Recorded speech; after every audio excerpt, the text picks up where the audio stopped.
Hello दोस्तों, हमारे YouTube channel में आपका फिर से स्वागत है। जैसा कि मार्च अप्रैल की किन्नौर सीरीज़ में हमने आपको बताया था कि स्पीति वैली के विलेजेस का हम एक अलग से ट्रिप अक्टूबर में करेंगे। तो अभी कुछ टाइम पहले हम ये ट्रिप करके आए हैं और ये ट्रिप हमने 24 सितंबर को शुरू किया था और 3 अक्टूबर को ख़त्म किया। तो डोडरा कुआर सीरीज़ के बाद चलिए अब शुरू करते हैं स्पीति सीरीज़। ये ट्रिप हम चंडीगढ़ से स्टार्ट करेंगे और ख़त्म भी यहीं पर करेंगे। वैसे तो ये ट्रिप मैं HRTC बसेस के थ्रू सोलो ही करने वाला था, पर फिर मेरे दो दोस्तों ने भी ज्वाइन कर लिया, तो हमने सोचा कि गाड़ी से ही चलते हैं। हम ग्रैंड आई-10 से जाएंगे और शिमला से काजा का रोड भी अब काफ़ी अच्छा बन गया है, तो छोटी गाड़ी ले जाने में कोई प्रॉब्लम नहीं है। स्पीति के रास्ते भले ही अच्छे हो गए हों, पर तैयारी तो पूरी करनी ही पड़ेगी। सबसे पहले तो मैंने गाड़ी की सर्विसिंग करवा ली। गाड़ी की सर्विस ऑलरेडी ड्यू थी, तो दोनों पर्पस सॉल्व हो गए। इसके साथ हम एक और स्पेयर टायर भी लेकर जा रहे हैं। गाड़ी के अंदर तो वो नहीं आएगा, इसलिए रूफ़ कैरियर लगवाना पड़ा। यहाँ चंडीगढ़ सेक्टर 28 में हम एक शॉप पर ये रूफ़ कैरियर लगवाने आए हैं। ये इंस्टॉलेशन के साथ हमें 3500 रुपीज़ का पड़ा। गाड़ी के आगे वाले दोनों टायर्स मैंने हाल ही में चेंज करवाए थे, तो उन्हीं में से एक टायर में रिम लगवाकर उसे स्पेयर व्हील बना लिया और इस तरह हमारे पास 2 स्पेयर टायर्स रेडी हो गए। सर्विसिंग, टायर्स और ये कैरियर मिलाकर करीब 14,000 रुपये का खर्चा गया, पर आधी तैयारी के साथ जाना और वहाँ कोई बड़ा इशू फेस करने की बजाय पूरी तैयारी करके जाना बेटर है। आज 23 सितंबर है और आज रात ही हम चंडीगढ़ से स्पीति के लिए निकलेंगे। यहाँ सेक्टर 43 वाले पेट्रोल पंप से मैंने गाड़ी का टैंक फुल करवा लिया है। गाड़ी का फ्यूल टैंक 43 लीटर्स का है और 3600 में ये फुल हो गया। हाँ जी। रात के 1 बज रहे हैं और हम चंडीगढ़ से निकलने को रेडी हैं। ये मेरे दोस्त अनुज और अखिल हैं। ये दोनों फर्स्ट टाइम स्पीति जा रहे हैं और अनफॉर्चुनेटली दोनों को ही ज़्यादा ड्राइविंग नहीं आती, तो ड्राइविंग का सारा भार मेरे ही कंधों पर है। और गाड़ी की ओडोमीटर रेटिंग अभी 41,635 किलोमीटर्स है।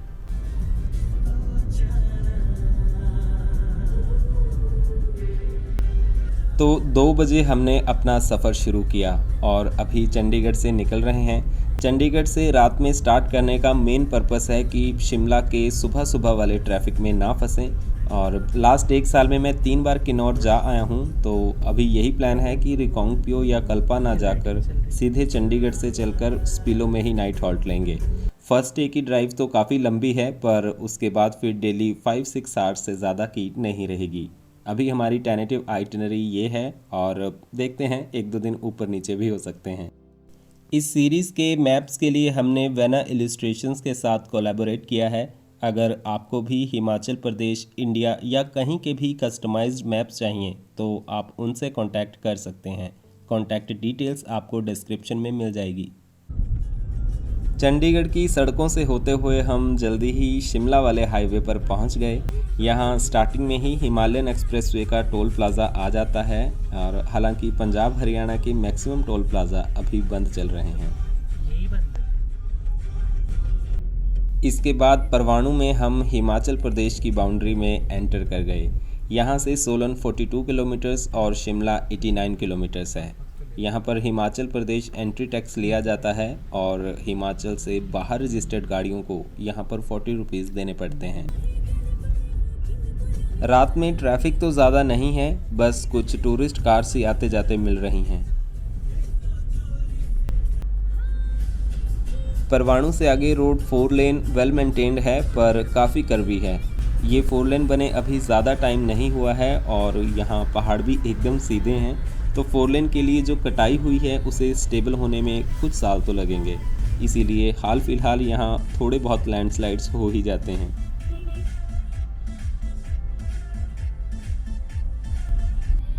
इसके बाद फिर हम सनवारा टोल प्लाज़ा पहुँच जाते हैं। अभी हिमाचल प्रदेश में सिर्फ 2 ही एक्टिव टोल प्लाज़ा हैं। एक ये और दूसरा कुल्लू मनाली हाईवे पर।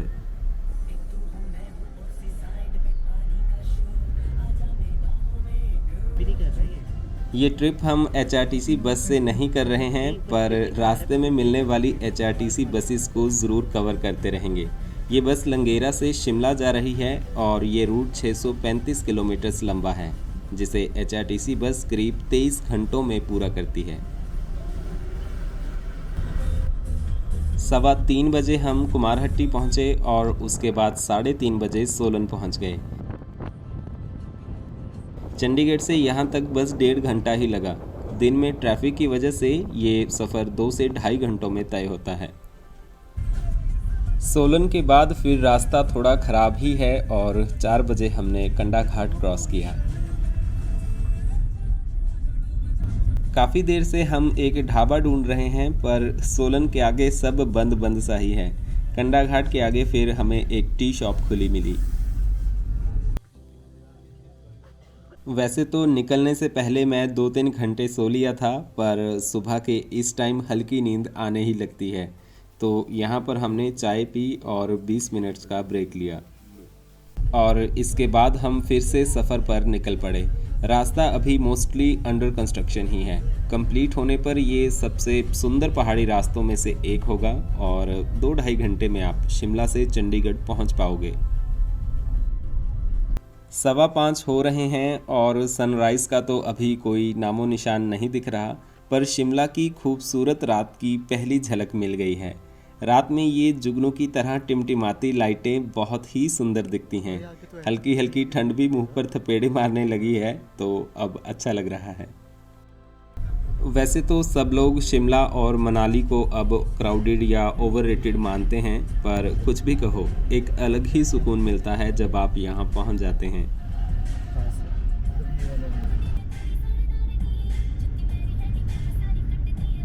तारा देवी और शोघी से होते हुए हम शिमला पहुँच गए और 5:30 बजे हमने विक्ट्री टनल क्रॉस कर ली।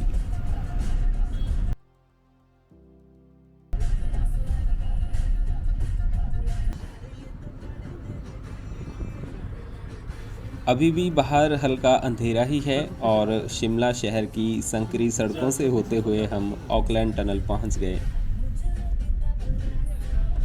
ये व्यू कैमरा में तो अच्छे से कैद नहीं हुआ, पर हल्की रोशनी और फॉग के बीच दूर ये पहाड़ काफ़ी सुंदर दिख रहे थे। दीक्षित कैसे खड़ा है तू?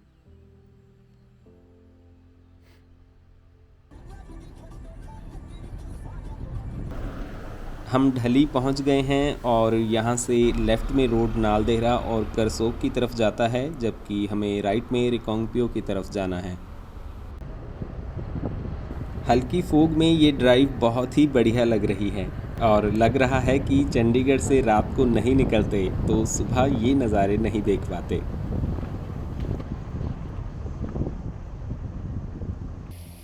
6 बजे हम यहाँ ग्रीन वैली पहुँच गए, जहाँ से पूरी वैली के पैनोरमिक व्यूज़ मिलते हैं।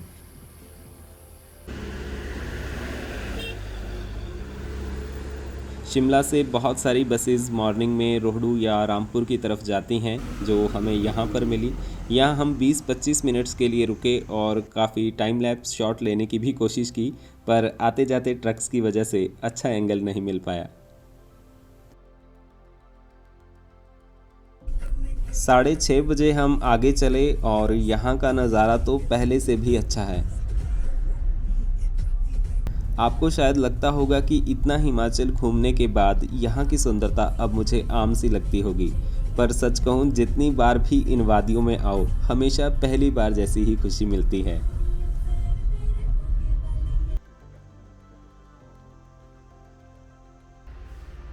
अब हमें थोड़ी भूख लगने लगी है, तो साइड में एक रेस्टोरेंट दिखा और हम यहाँ आए, पर अभी ये दुकान खोल ही रहे थे। खैर, आप यहाँ के व्यूज़ देखिए। ऐसी जगह रहने वाले लोग कितने खुशकिस्मत होते होंगे। देवदार के घने पेड़ों के बीच ये फॉग, मुझे ऐसे व्यूज़ बेहद पसंद हैं।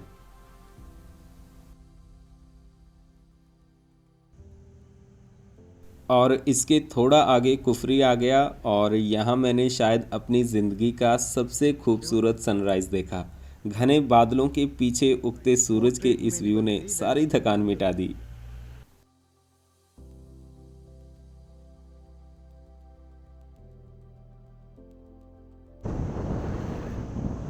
इन खूबसूरत रास्तों से होते हुए हम आगे बढ़ने लगे। इसके बाद हम ठियोग और मतियाना होते हुए नारकंडा पहुंचेंगे और वहीं पर ब्रेकफास्ट करेंगे। अभी यहाँ पर एप्पल सीज़न भी चरम पर है और आपको ये सेब के बगीचों में नेटिंग दिख जाएगी। मानसून की बारिश और ओलावृष्टि यानी हेल स्टॉर्म्स और चमगादड़ों से सेबों को बचाने के लिए ये नेटिंग यूज़ की जाती है। और ठियोग के बाद आता है ये खूबसूरत गांव मतियाना।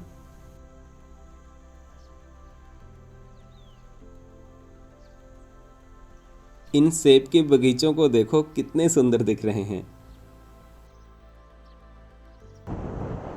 इन घुमावदार रास्तों से होते हुए हम अब जल्दी ही नारकंडा पहुंच जाएंगे।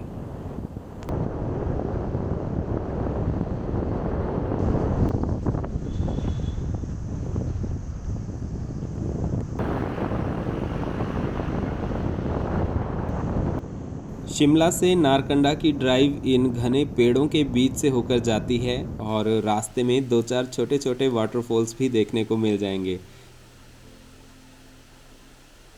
इस ड्राइव को एंजॉय करने का बेस्ट टाइम अप्रैल से जुलाई तक है, जब घास एकदम ग्रीन होती है, वरना विंटर्स में जब स्नो देखने को मिलती है। 8:30 बजे हम नारकंडा पहुंच गए। चंडीगढ़ से यहां तक हमें 6.5 घंटे का टाइम लगा।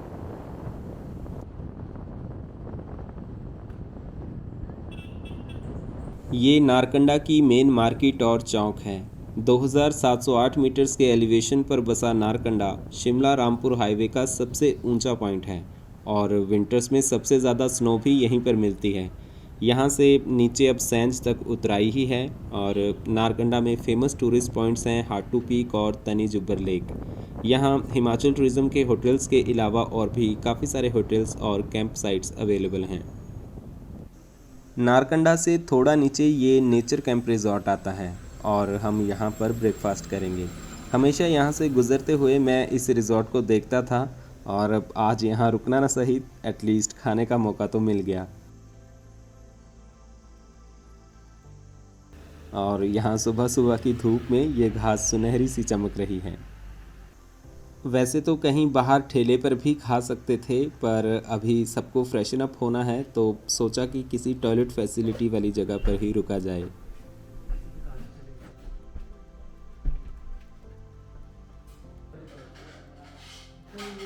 अंदर तो ठंड लग रही थी, इसीलिए हम बाहर धूप में ही खाने के लिए बैठे। इस सुहावने व्यू के साथ हमने परांठा, चाय और मैगी खाई। ब्रेकफास्ट फॉर 400 रुपीज़ का था। इसके बाद फिर हमने आगे का सफ़र रिज्यूम किया। कल परसों यहाँ पर काफ़ी बारिश हुई थी, तो आज धूप निकलने के बाद सब साफ साफ दिखाई दे रहा है। पहाड़ों पर उमड़े ये बादल कितने खूबसूरत लग रहे हैं। हमने सोचा था कि ज़्यादा ब्रेक्स नहीं लेंगे, पर व्यूज़ ही इतने अच्छे हैं कि हर थोड़ी देर में गाड़ी रोकनी पड़ती है।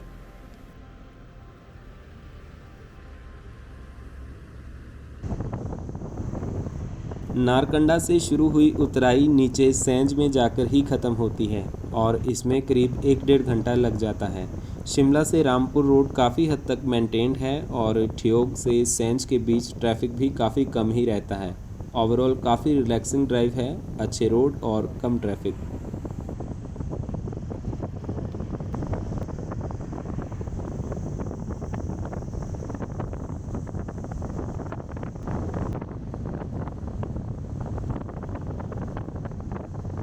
ग्यारह बजे हम सेंज पहुँचे।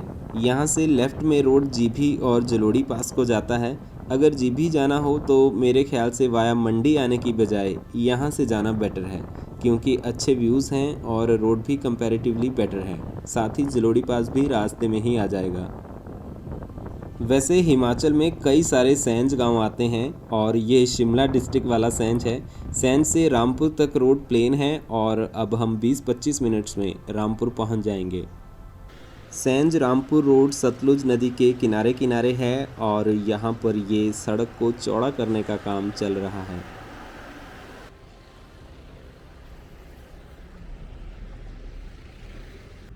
रामपुर से पहले हम गन्ने का जूस पीने के लिए रुके, पर जूस पसंद नहीं आया तो टेस्ट ठीक करने के लिए नींबू पानी पीना पड़ा।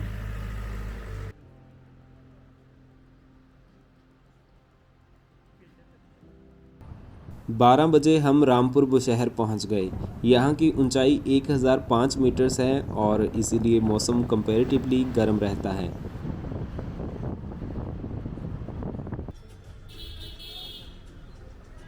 बुशहर रियासत ब्रिटिश राज में 28 शिमला हिल स्टेट्स की सबसे बड़ी रियासत हुआ करती थी।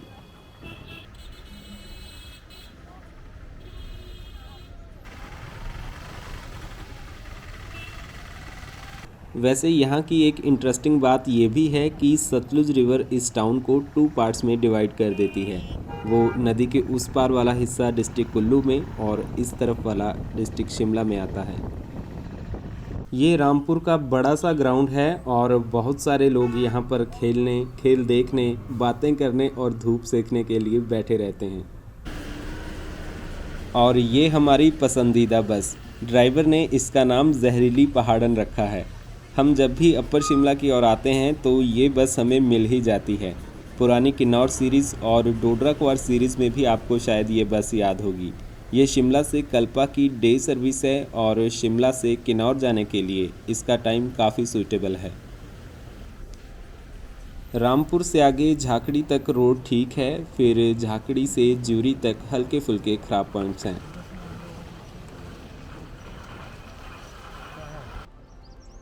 इस मानसून में यहाँ से आगे टापरी तक बहुत जगह लैंडस्लाइड हुआ था। अभी तो रिस्क कम ही है, पर थोड़ा डर लग रहा है क्योंकि लास्ट मंथ कई जगह पर ऊपर से पत्थर गिरते रहे। रामपुर के बाद आता है झाकड़ी और ये अपने नाथपा झाकड़ी हाइड्रो प्रोजेक्ट के लिए फेमस है। ये प्रोजेक्ट सतलुज नदी पर बना है। यहाँ हम फिर से जहरीली पहाड़न के पास पहुँच गए हैं। ये बस शिमला से सुबह 6:15 बजे चलती है और शाम करीब 4:30 बजे रिकांगपिओ पहुंच जाती है। हालांकि इसकी ऑनलाइन बुकिंग अवेलेबल नहीं है।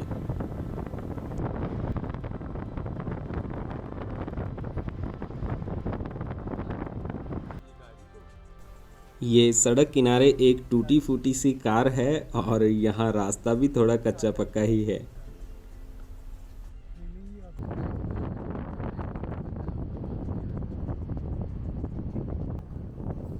1 बजे हम ज्यूरी पहुंच गए।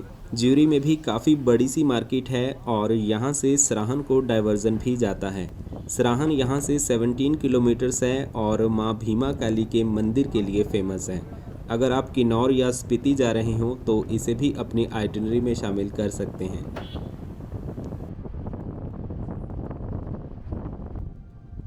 शिमला डिस्ट्रिक्ट छोड़कर अब हम किन्नौर की ओर बढ़ रहे हैं। ये सामने एक लैंडस्लाइड पॉइंट है जहां रिसेंटली लैंडस्लाइड हुआ था।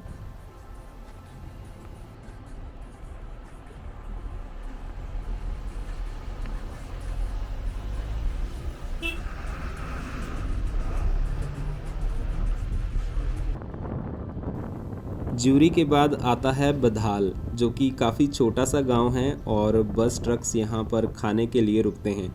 इस बार हम यहां नहीं रुके, आगे टापरी में ही लंच करेंगे। यहां ये पूह शिमला बस लंच के लिए रुकी हुई है। बधाल के आगे फिर पहाड़ एकदम सीधे हैं और इसीलिए यहाँ पर चौड़ा रास्ता बनाना बहुत मुश्किल है। अब निगुलसरी तक रास्ता थोड़ा नैरो ही रहेगा।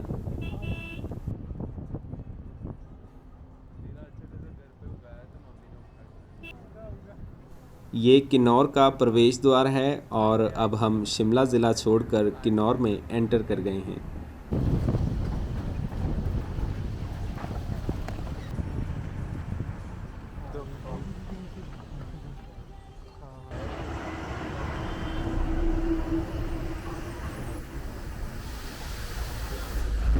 और किन्नौर एंट्री पर ही ये नेचुरल कार वॉश भी आ जाता है।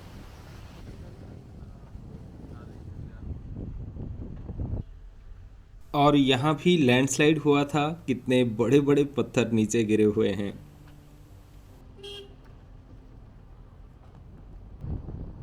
अब यहाँ आकर लगता है कि किन्नौर में आ गए हैं। शिमला की खुली वादियों के मुकाबले यहाँ पहाड़ पथरीले और एकदम वर्टिकल हैं।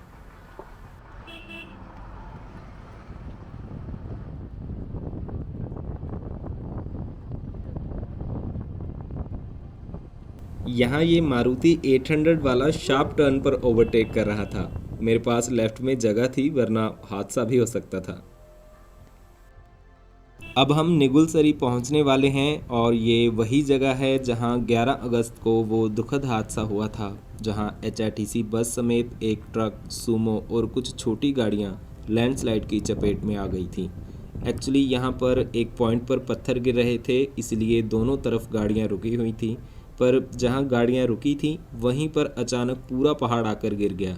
एचआरटीसी बस तो पल भर में ही मलबे के साथ नीचे खाई में लुढ़क गई और इस हादसे में करीब 28 लोगों की जान चली गई थी।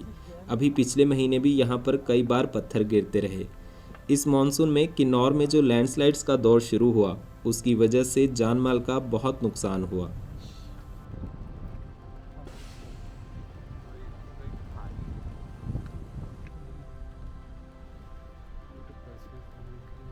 हर जगह लैंडस्लाइड्स को देखकर काफ़ी दुख भी हो रहा है। किन्नौर आने जाने का बस यही एक रास्ता है। जब भी ये बंद हो जाता है तो किन्नौर बाकी हिमाचल से कट जाता है।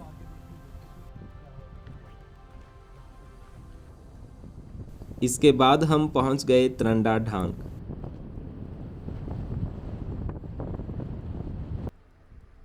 ये बस रिकांगपिओ से सीधा दिल्ली जा रही है और रिकांगपिओ से सुबह 11:30 बजे चलती है।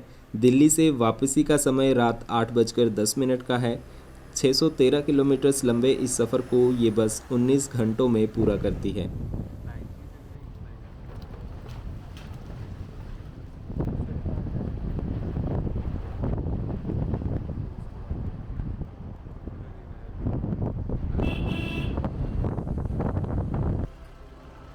दो बजे हमने भाबा नगर क्रॉस किया। क्या आप जानते हैं कि भाबा नगर को पहले सुंगरा के नाम से जाना जाता था? ये गांव Himachal Pradesh state electricity board के भाबा हाइड्रो इलेक्ट्रिक प्लांट के वर्कर्स को सेटल करने के लिए बसाया गया था। अब ये निचार तहसील का हेडक्वार्टर है और लोअर किन्नौर का इम्पोर्टेंट कमर्शियल सेंटर है। और नीचे ये नाथपा डैम है, जिसका पावर प्लांट पीछे झाकड़ी में था। ये डैम 2004 में बनकर तैयार हुआ था। तरंडा ढांग के बाद रोड्स दोबारा वाइड हो जाते हैं और मेंटेन्ड भी हैं। और ये रिकांगपिओ डिपो की एक और लोकल रूट की बस। थोड़ा आगे जाकर ये वांगतू पावर हाउस आ जाता है, जिसका डैम आगे कड़छम में है। यहाँ जगह जगह नदी के पास ना जाने के वार्निंग साइंस भी लगे हुए हैं।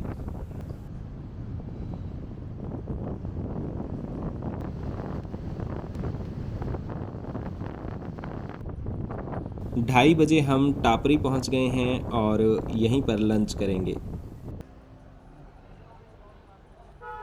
यहाँ टापरी में एक छोटा सा बस स्टैंड है और मार्केट भी है, जहाँ खाने पीने के काफ़ी सारे ढाबे हैं। यहाँ हमने पप्पू ढाबा पर ये थाली ऑर्डर की, जो कि फुल डाइट 80 रुपीज़ की थी। टापरी के बाद इन खुली सड़कों और संकरे पुलों से होते हुए हम कड़छम पहुँच जाएंगे। और ये कड़छम ब्रिज है और राइट में रोड सांगला और चितकुल की तरफ जाता है। रिकांगपिओ यहाँ से अब 24 किलोमीटर्स है और राइट में ये कड़छम डैम है।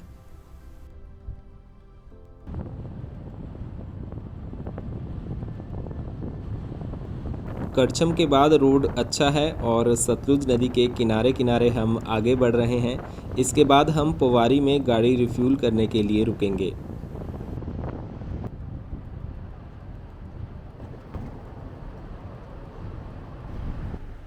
पौने 4 बजे हम पोवारी पहुंच गए और यहाँ इस हाईवे का ये आखिरी पेट्रोल पंप है। इसके बाद फ्यूल स्टेशन आपको काजा में ही मिलेगा। वैसे ऊपर रिकांगपिओ में भी 2 पेट्रोल पंप्स हैं, पर उसके लिए 8 किलोमीटर ऊपर जाना पड़ेगा। चंडीगढ़ से पोवारी के करीब 330 किलोमीटर्स के डिस्टेंस में हमने 21 लीटर फ्यूल यूज़ किया। यहाँ फिर से टैंक फुल करवा लिया है, तो गाड़ी ने अराउंड 15.5 किलोमीटर्स पर लीटर की एवरेज दी, जो काफ़ी सही है। पोवारी के बाद हमने यहाँ सतलुज किनारे एक फाइनल छोटा सा टी ब्रेक लिया और अब आगे इसके बाद सीधा स्पीलो में ही रुकेंगे, वरना रात हो जाएगी।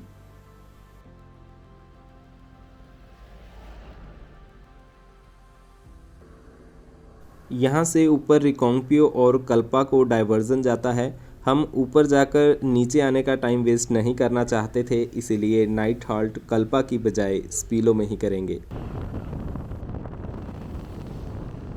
ये कुशांग हाइड्रो इलेक्ट्रिक प्रोजेक्ट है जिसका पावर हाउस अंडरग्राउंड है। इसका फेज़ 1 तो बन चुका है, पर बाकी 3 फेजेस के लिए लोकल्स का भारी ऑपोजिशन है।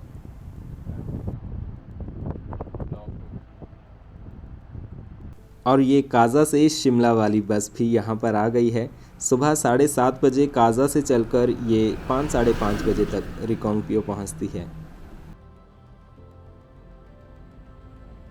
किसने सोचा होगा कि ये कच्चे नैरो रोड्स कभी इतने अच्छे डबल लेन रोड्स बन जाएंगे। बीच बीच में कुछ अंडर कंस्ट्रक्शन ब्रिजेस के अलावा तो पूरा ही रोड काफ़ी अच्छा है। अच्छी कनेक्टिविटी की वजह से स्पीति का टूरिज़्म भी काफ़ी बढ़ा है। वैसे किन्नौर डिस्ट्रिक्ट 1989 के बाद ही टूरिज़्म के लिए खोला गया था, उससे पहले आउटसाइडर्स यहाँ पर नहीं आ सकते थे। किन्नौर पहले बुशहर स्टेट का ही पार्ट हुआ करता था, फिर 1960 में इसे अलग डिस्ट्रिक्ट बनाया गया था।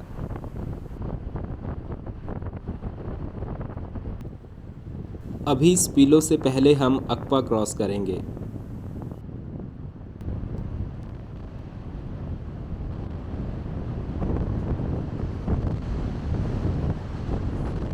चंडीगढ़ से स्पीलो की फ़र्स्ट डे की जर्नी 370 किलोमीटर्स की थी और हमें इसमें करीब 15 घंटों का टाइम लगा। ज़्यादा थकान तो अभी फील नहीं हो रही है, बाकी रूम पर पहुंचकर देखते हैं।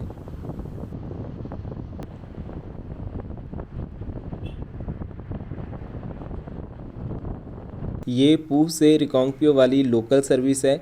वैसे एचआरटीसी रिकोंगपियो डिपो यहाँ पर ऑलमोस्ट हर गांव को बस सर्विस प्रोवाइड करता है। किन्नौर के बारे में एक ख़ास बात ये भी है कि इंडिया के सबसे पहले वोटर श्याम सरन नेगी जी कल्पा से हैं। इंडिया में फेब 1952 में जब इलेक्शंस हुए थे, तब हिमाचल प्रदेश के रेजिडेंट्स को 5 महीने जल्दी वोट करने का प्रोविज़न दिया गया था, ताकि स्नोफॉल की वजह से पोलिंग में दिक्कत ना आए।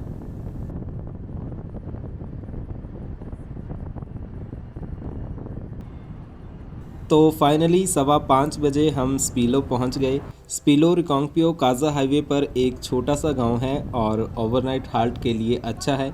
यहाँ एक छोटी सी मार्केट है और खाने पीने के ऑप्शंस भी हैं।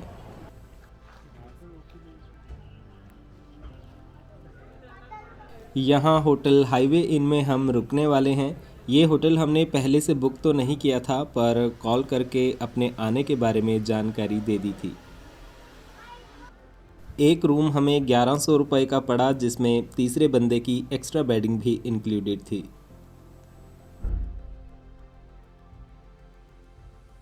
अब शाम होने को है और हम सोच रहे हैं कि नीचे मार्केट में कुछ स्नैक्स खा लिए जाएं।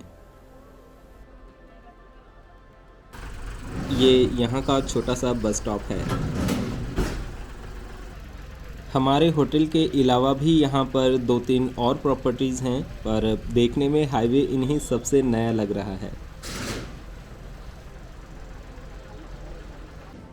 यहाँ लिटिल शेफ़ रेस्टोरेंट में हमने मोमोज़ और पकोड़े खाए और कुछ अवेलेबल था भी नहीं।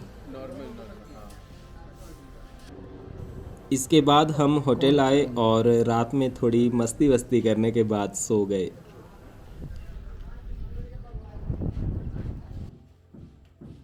और ये नेक्स्ट मॉर्निंग का बाहर का व्यू। तो इस पार्ट को हम यहीं पर समाप्त करते हैं। स्पीलो से आगे काज़ा तक का सफ़र हम नेक्स्ट पार्ट में कवर करेंगे, जिसमें स्पीलो से शुरू करके खाप, नाको, ताबो और धनकर होते हुए काज़ा पहुंचेंगे। तो उम्मीद है आपको ये पार्ट पसंद आया होगा। लाइक और शेयर करना ना भूलें। मिलते हैं आपसे अगले पार्ट में। धन्यवाद।